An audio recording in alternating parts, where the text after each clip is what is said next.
Local 3's men's basketball tournament coverage from Indy is brought to you by Warren & Griffin, your local 5-star law firm.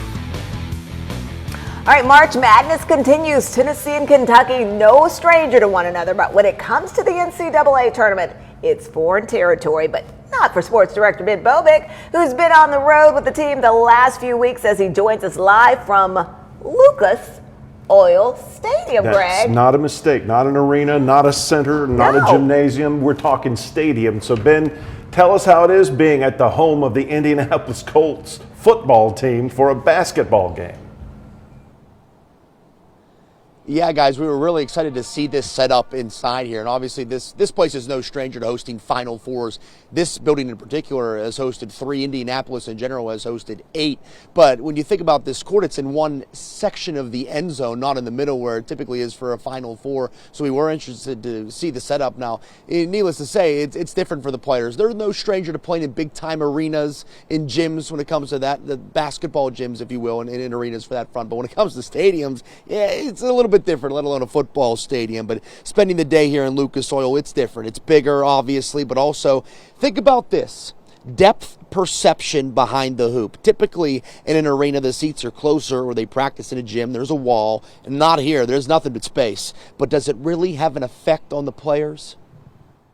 It's something I haven't thought about. All balls bounce the same, all the balls go through the rim the same, so hopefully it's the same here.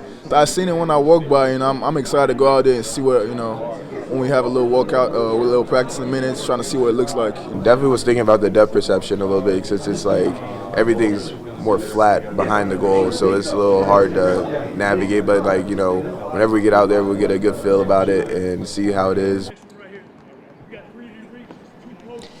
Now, there have been studies that show players tend to shoot in lower percentages in football stadiums as opposed to arenas.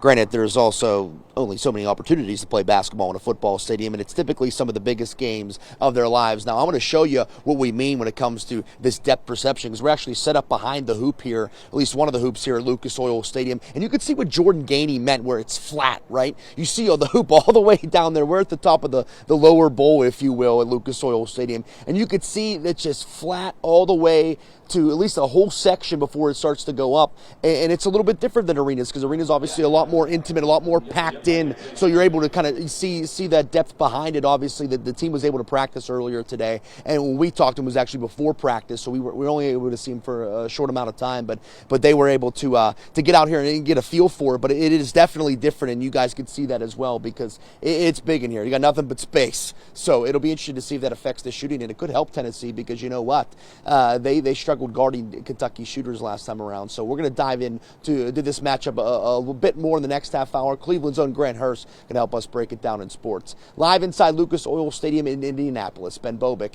Local 3 Sports.